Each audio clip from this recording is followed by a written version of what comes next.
Although lying on the beach all summer sounds very enticing, it may not be the best alternative for your career growth.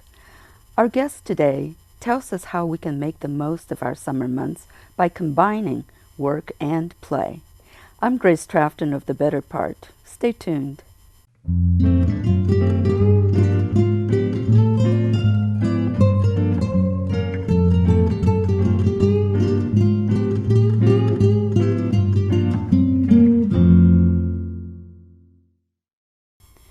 Dr. Tracey Wilen has been a scholar at Stanford University and has held leadership positions at Apple, HB, Cisco Systems, and the Apollo Group. She is the author of 11 books. The latest, Employed for Life, 21st Century Career Trends, was recently released. Welcome again, Tracey. Thank you, Grace. Thanks for having me. Let's begin by talking about volunteer work during the summer. It seems to be a good way to build skills or to explore transitioning to a new career, and also just a great way to give back. Do you agree? Oh, I agree. On the work side, many companies actually have volunteer programs. So as an employee, you can get involved, get to know your colleagues, get to know your management team. And I think it's now just part of doing good business. But if you're looking for career opportunities, I know many people have used volunteering as a way to liaison between perhaps a company transition and finding a new job. So for example, a gentleman told me he volunteered once a week at a hospital in the department he was hoping to get a job in. And after about 6 months, when the job opened up, he got one. But on the fun side, volunteering, I have to tell you, I was just overseas, met a group of adults who said that every year they get together to volunteer to do architectural digs. And they go all over the world giving back, socializing, and learning something. So I think volunteering can be a great way to enhance your career, but also just to have some good fun and give back. That certainly sounds like it. You can also have a lot of fun volunteering. Yes, and a lot of people actually, kids today are encouraged in school to do volunteer projects. It's just a part of what's expected now in leadership. So it can be even helping in schools. My nephew does tech camp volunteering. There's a lot of things out there today, much more than in the past. Now, with our TV production group, we like to encourage new members to shadow the experienced people in learning the various positions that it takes to do a TV program. Now, is shadowing a particular job something that people can do during their summer vacations? Is that feasible? Oh, sure, and it can start at a very young age now. I mean, colleges are even embracing in high schools job shadowing. But as an adult, you can even do something called a summer vocation, where you can actually pay, if you're interested in starting a different kind of business, for a vacation to shadow someone. Maybe it's in a winery, maybe it's on a farm, maybe it's in a hotel. But people actually can offer up opportunities to other people to spend a vacation actually job shadowing. Now, you're saying that people need to pay for this experience? Well, it's sort of like a destination job adventure. So let's say you wanted to go up to Napa Valley. You have to fly to get there. You do pay because you're going to stay there, and the person is teaching you. So it's almost like you're giving. But you don't have to pay the winery, for instance. No, but it's a program. So it's a program where you can it's actually a non-for-profit called Non-Pivot, that non-for-profit organization that organizes these trips for people who really want, as an adult, to think out of the box, reinvent themselves over the summer, but maybe not quit their job just yet and try something. But you could do that. I have a friend of mine who actually job shadowed a chef in a restaurant over one summer because he was he was really on the fence if he wanted to be a chef or work in a restaurant or keep his day job. Well, after he worked for free and rotated through all the positions, he said, I'm going to keep my day job. It's a lot more stressful than just cooking for fun. Right, right. So that's a real good way to see what this new career might be. Sure. I think also as an adult, if you have a skill or experience and you approach a smaller firm that has a lot of need, you could probably work out some sort of exchange where you volunteer in exchange for skill building in an area that maybe you don't know or you like to explore. Now, what if we're willing to travel for that summer job? What are some of the things that we can do? I would imagine there'd be many things we can do if we're footloose and fancy free. Well, the nice thing about the summer is a lot of people do travel, and that just in itself creates job opportunities, either overseas at the resorts that they stay at, the destinations they go to, auxiliary support for travel services or firms, but also it creates jobs at home, because when people go away, they need people to take care of their homes, their pets, their plants, and maybe even elder cares. So just the summer vacation itself can create a lot of jobs. Overseas is, there's numbers of jobs listed that you can do, whether it's teaching language, English as a second language, whether it's joining a resort, whether it's going to a ski resort, whether it's going on a cruise liner. There's a lot of opportunities. So is there quite a demand for English teachers overseas? And the top 10 jobs for summer, teaching English as a second language always comes up as like number 1 or number 2. Oh, is that right? And the reason is especially English is in high demand. Think about European countries, Eastern Europe. Think about Africa. Think about parts of Asia. So it's the business language. It's pretty simple to get qualified. It's the TEFL certification. You can do it in a weekend if you want to do a 20-hour, boot camp. You can do it part-time. You can do it online. And basically they teach you things such as grammar, pronunciation, all of the basics, but also how to teach to children, how to teach to an adult, and how to teach to a business professional. And I have met women. I met 2 young women actually who out of university could not get a job. They decided to teach English as a second language together overseas in a remote location in Asia. They came back and they were picked up by a very large prestigious firm for their leadership program. And the reason is the firm said, you did something different than every other candidate. 1, you did something very independent. 2, you did leadership. And 3, you went global. And these are the characteristics that we want employees to come into our firm and accelerate. And so just by doing that for 1 summer, these 2 young women have just, created such opportunities for themselves at work. Oh, that's fantastic. Now, it's not necessary to know the language of the country you're going to? Apparently not. So what I've told for my colleagues who have done this, it's having a grasp of English. Some have said that by default they have had to learn the local language so that you can eat and drink and do different things. But they said that you are with other English speakers. And I think most come back with a very good grasp. So I think it's a two-way street. You get to learn the language locally as well as teaching someone your language. That's fantastic. It's very exciting. Yes, it sounds like it. Now, I took an Alaskan cruise last year, and it seemed like there were lots of seasonal jobs in that state. What do you think about Alaska? Yes, the first time I heard about seasonal jobs in Alaska, I was living back east, where I'm from, and a colleague of mine had taken an opportunity to work on a fishing boat. And I said, what's all that about? And he said, well, it's very exciting. You spend the summer in Alaska, you get paid, and you go out and you fish. And I said, a few years later, when I was looking for something to do over the summer, I said, I wonder if I could go to Alaska. And of course, my parents weren't too excited about it because they want me to get a paying job in the local area. But I applied to Denali Park. Oh. They had a number of jobs, everything from, of course, the hotels, the restaurants, the bars, tourism, hiking guides, you name it, they had a lot of opportunities. I actually ended up getting accepted for a job. But there was a local job that paid more, and so, I figure struggling student. But it's not just that. You can do salmon fishing, forestry. There's a lot of, and of course the cruise liners come in, so all of the retail stores. There's a lot of opportunities in Alaska, and it's a beautiful state. So it's it is. So I think that's a great, especially if you're in California, because it's so much easier to get there.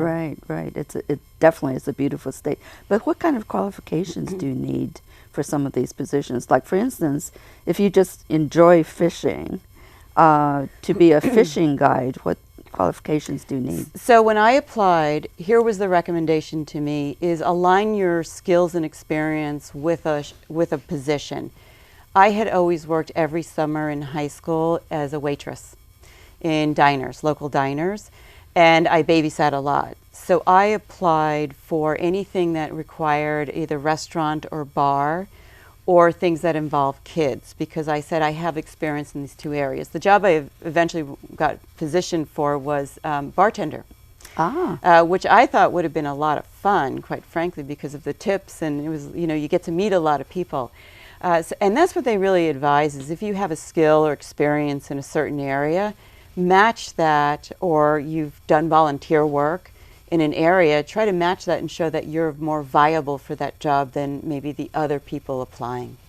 So how about the cruise liners themselves? Do they hire like college students or Cruise others? liners have a lot of opportunities. There are so many openings. I was reading there's about 300 different openings just on the cruise liner itself. So everything from the wait staff, right, to the dancers for the shows, to the restaurant help, to the people who run the stores on board, to the spas.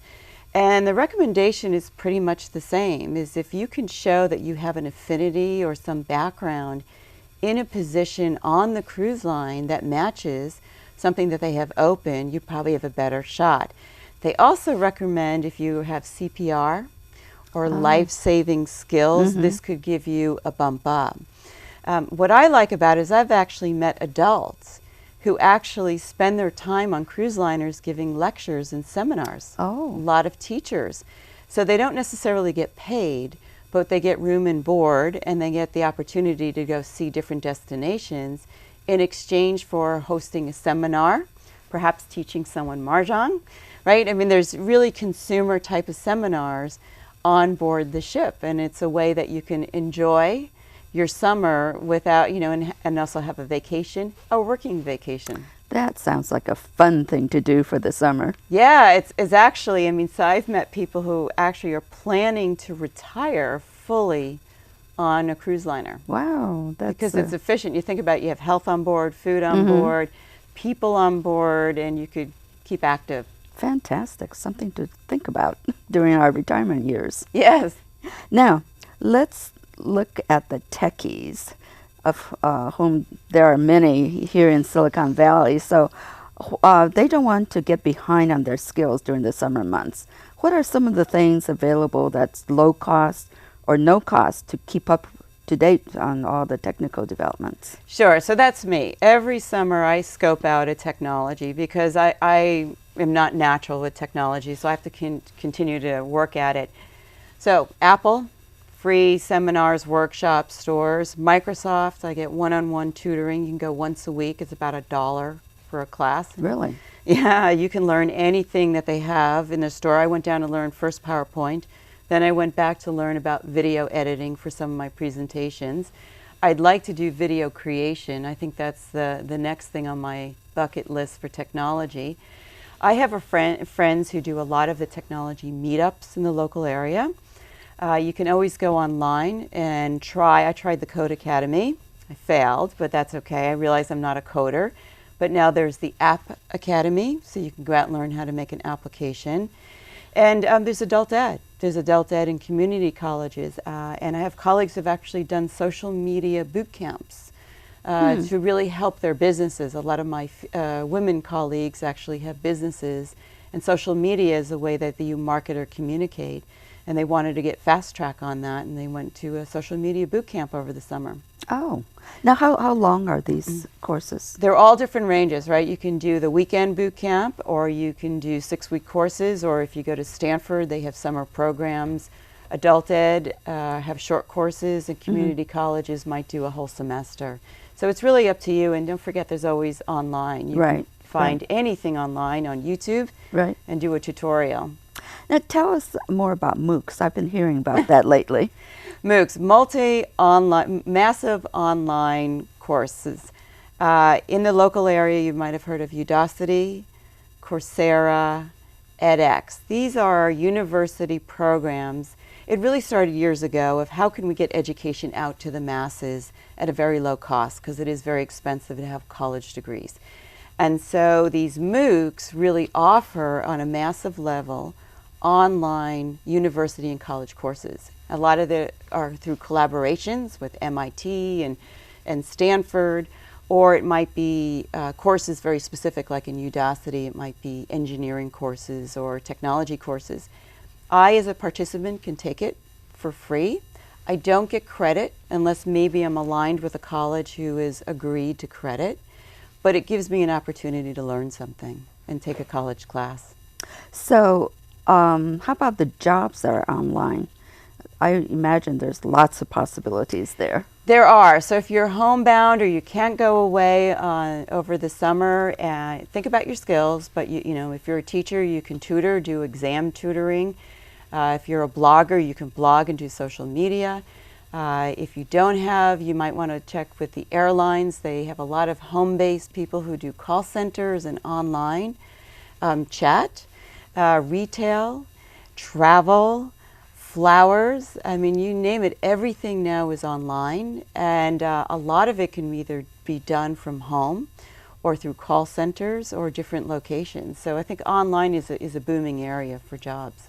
So people who are homebound would be looking into these types of jobs. Or if you just don't want to commute anymore. Right. You know, there's a lot of opportunities. And opportunities for part-time work. Part-time work, and a lot of this is posted on freelance.com, hourly.com, all of the job boards like Monster Board, Career Board, Snag a Job.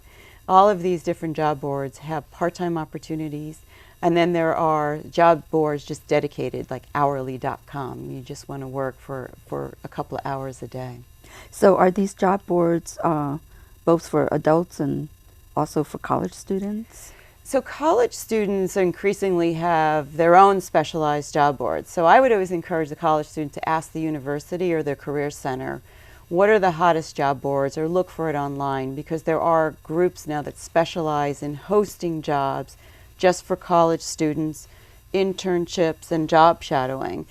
So that's very focused. And I think that also they should talk to their colleges about job placements, because a lot of colleges have alliances with different companies. They have job fairs as well. But you know, the job boards, let's face it, LinkedIn now has a university job board edition, right? Because they're also saying, well, we can participate in the job market for students as well, because students will move into jobs and then they'll become managers and then they'll have their own jobs. So there's a lot of listings out there available for students. Oh, that's good. It seems like there's a lot more these days than in decades past. Well, technology has created so much opportunity. You know, you think about it not only on the jobs that we can have locally and abroad, but then also the way that we find jobs and how we can do it is, you know, expanded dramatically than just having to know someone that you could hand your resume to. So for adults, are there specialized job placement resources, like for teachers who Yes. want to teach abroad or do other things during the summer? Yeah, so as an adult, if you are in an industry, I would recommend going to your professional association. Either you're with the the AAUW, for example, for teachers. Professional associations can aggregate jobs, information, networking events, overseas even travel for people in the same organization. So teachers can travel with teachers, and you can do educational trips, and then you can find jobs that way as well. So I think that's an easy route. But also look in your local area. So let's say I'm an adult and I want to work this summer. Well, there's a group called M Squared up in San Francisco, or SAGE, where you can actually find more senior level work on a part-time basis or a contract basis. Now, what kind of senior level? So maybe you're a marketing expert.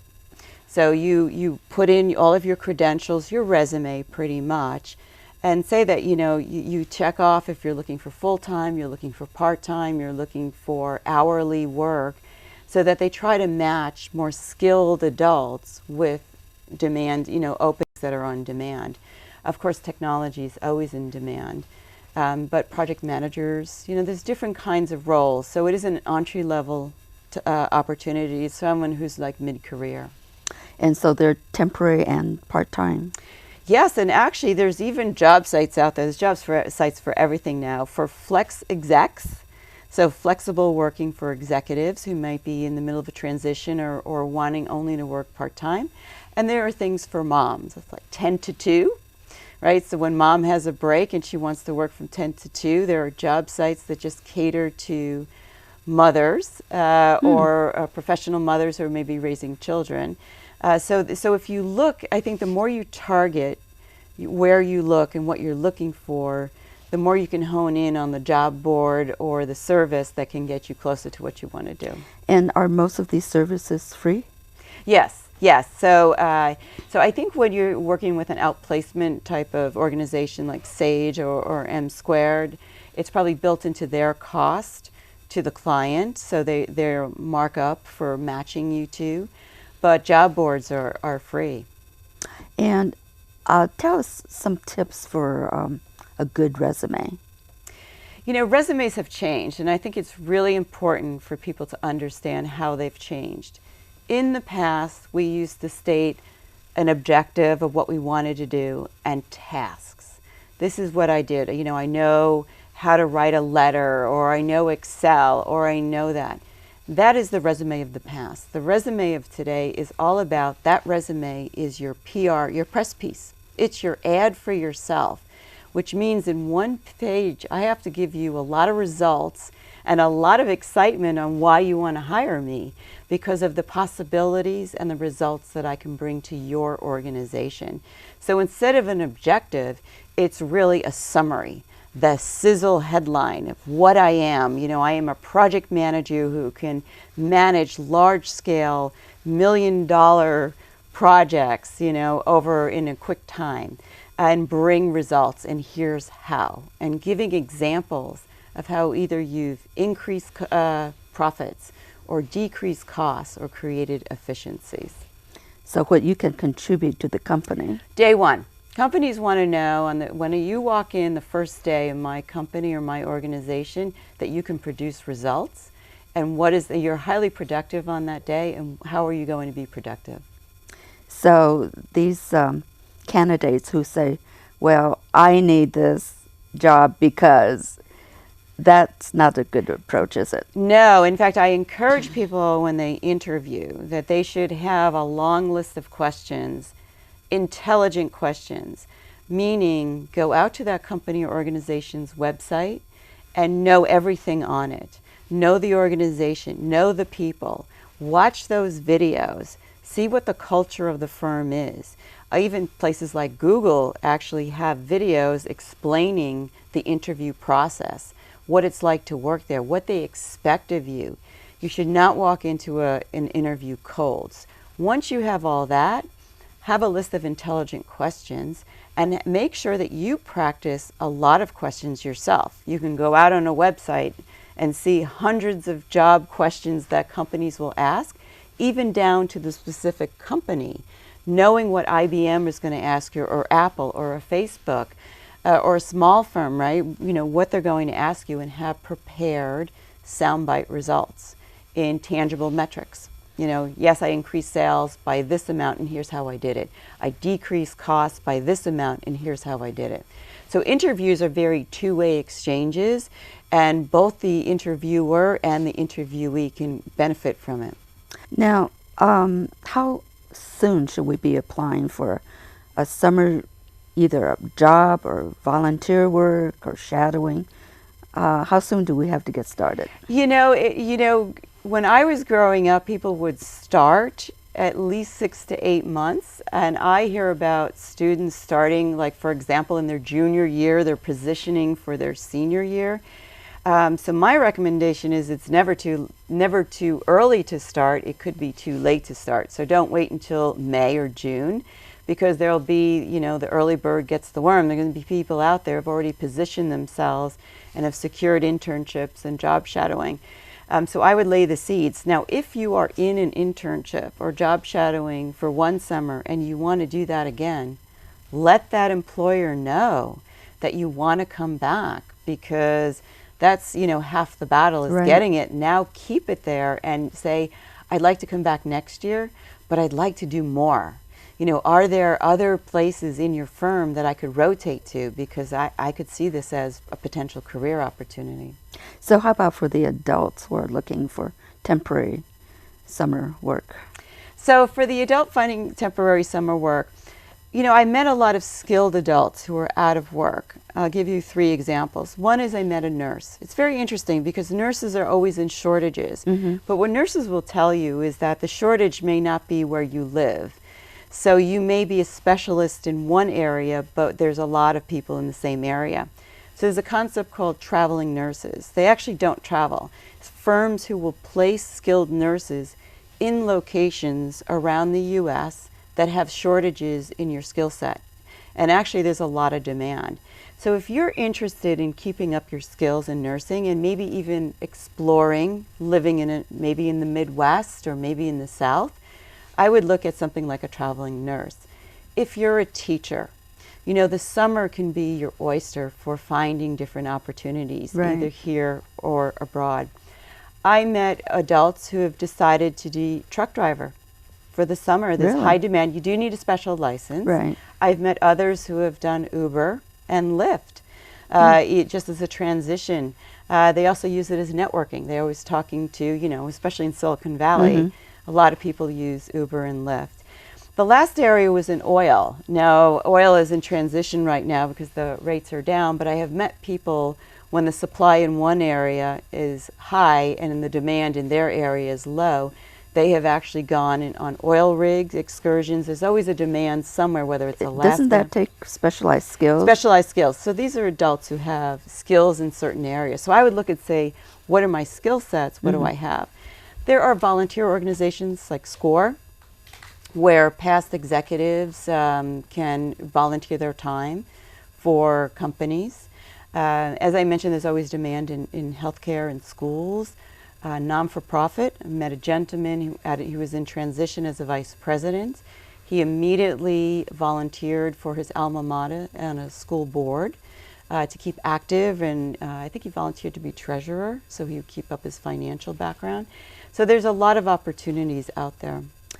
That is wonderful to hear. And thank you again, Tracey, for all this valuable information. Thank you.